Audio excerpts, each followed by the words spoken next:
नमस्कार, मैं आपके साथ अंजना और आप देख रहे हैं आरपीएस समाचार। आइए शुरुआत करते हैं आज की खास खबर से। भारतीय वायुसेना खुद के डिजाइन और तकनीक से बनाएगी लंबी दूरी के घातक कामिकेज ड्रोन। आधुनिक युद्ध के मैदान में ड्रोन तकनीक और लोइटरिंग म्यूनिशन की बढ़ती भूमिका को देखते हुए भारतीय वायुसेना ने रक्षा क्षेत्र में एक बेहद क्रांतिकारी और बड़ा कदम उठाया है। वायुसेना ने भारतीय उद्योग जगत के साझेदारों के साथ मिलकर संयुक्त रूप से स्वदेशी लंबी दूरी के कामिकेज ड्रोन विकसित करने की एक मेगा परियोजना शुरू की है। इन ड्रोनों को one way attack unmanned aerial system यानी एक तरफा हमला करने वाली मानव रहित प्रणाली भी कहा जाता है। इस परियोजना का सबसे महत्वपूर्ण पहलू यह है कि भारतीय वायु सेना इस बार केवल एक खरीदार के रूप में काम नहीं करेगी, बल्कि ड्रोन के पूरे डिजाइन और बौद्धिक संपदा अधिकारों पर अपना पूर्ण नियंत्रण बनाए रखेगी। वायुसेना ने इस हाईटेक परियोजना के लिए चुनिंदा भारतीय कंपनियों को एक सीमित निविदा पूछताछ जारी कर दी है। इस पूरे प्रोजेक्ट के समन्वय और देखरेख की जिम्मेदारी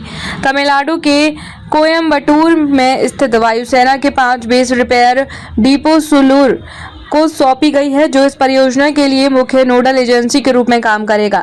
यह पहला मौका है जब वायुसेना खुद निर्माण प्रक्रिया के हर स्तर पर सीधे तौर पर शामिल हो रही है, जिससे भविष्य में किसी भी भारी वेंडर या विदेशी तकनीक पर भारत की निर्भरता पूरी तरह खत्म हो जाएगी।